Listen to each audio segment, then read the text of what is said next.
Cricket ভদ্রলোকের খেলা হলেও ভারতীয় ক্রিকেট বিশেষজ্ঞরা অসৌজন্য প্রকাশ করতে শুরু করেছেন।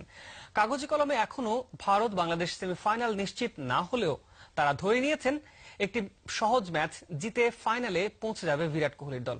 যদিও সেমিফাইনালের সম্ভাব্য প্রতিপক্ষ হিসেবে বাংলাদেশকে খাটো করে দেখছেন না বিরাট কোহলি নিজে।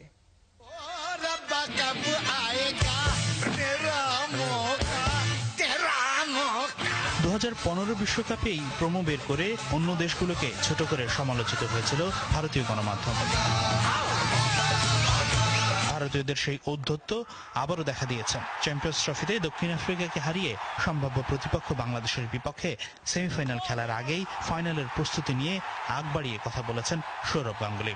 People who've taken flights from India to just watch this game and fly back, and we'll go back after this game and come back next Sunday for the final again. বারবারই বাংলাদেশকে নিয়ে কটাক্ষ করা বীরেন্দ্র সেহবাগ টুইটারে আবারও দেখিয়েছেন নিজের চরিত্র। ফাইনালের জন্য ভারতকে আগাম শুভকামনা জানিয়েছেন তিনি। গণমাধ্যমও পিছিয়ে নেই। বাংলাদেশের বিপক্ষে ভারতের সহজয়ের সমীকরণ কষেছে কলকাতার পত্রিকা এবেলা।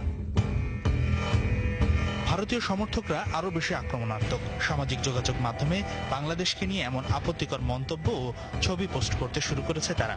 যদিও টাইগার ভক্তরা আগ বাড়িয়ে সামাজিক যোগাযোগ মাধ্যমে কোনো পোস্ট দেয়নি।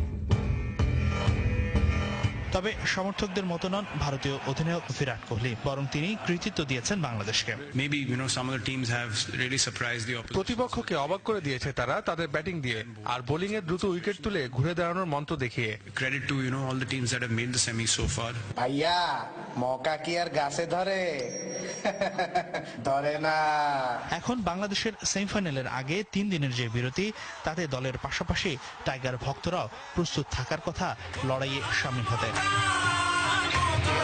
হাসিনুর রহমান, যমুনা স্পোর্টস। বার্মিংহামে পৌঁছে আজ বিশ্রাম পাচ্ছে বাংলাদেশ দল। এদিন কোনো অনুশীলন নেই মাশরাফি মুশফিকদের।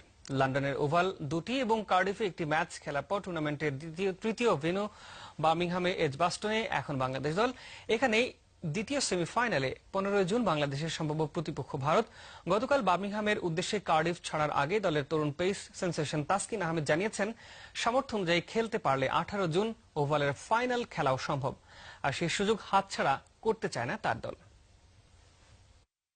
আমরা সবাই অনেক এক্সাইটেড সেমিফাইনালের জন্য এবং অনেক খুশি, এবং একটা হিস্টোরি হতে যাচ্ছে। আশা করি সামনে আল্লাহর রহমত করলে ফাইনালও যেতে পারি আমরা, ইনশাল্লাহ যাব। সেমিফাইনালের প্রতিপক্ষকে সে নিয়ে ভাবনার কিছু নাই। চাপমুক্ত ক্রিকেট খেলতে পারলেই নতুন ইতিহাস লিখতে পারবে টাইগাররা, বলছেন cricket operation chairman Akram Khan. Champions trophy centurion Shahriar নাফিস বলছেন, বাংলাদেশ যদি চ্যাম্পিয়ন হয়ে যায় সেটা অবাক হওয়ার মতো কিছু হবে না। বিস্তারিত জানাচ্ছেন শামসুল আরেফিন।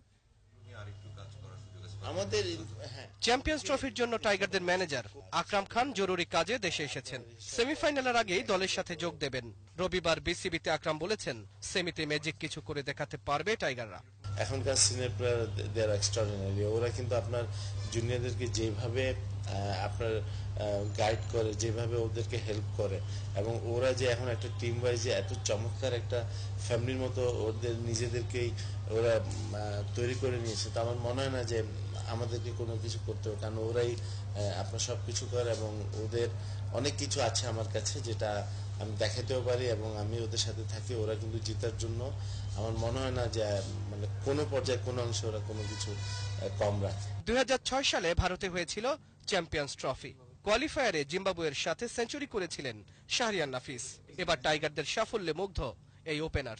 অস্ট্রেলিয়া বা ইংল্যান্ড বা ইন্ডিয়া যারা নাকি একদম টপ টিম, তাদের কিন্তু টুর্নামেন্ট জেতার একটা প্রেশার থাকে। বাংলাদেশ 6 নম্বর দল হিসেবে টুর্নামেন্টে গিয়েছে, বাংলাদেশে কিন্তু টুর্নামেন্টটা জেতার কোনো প্রেশারটা ছিল না।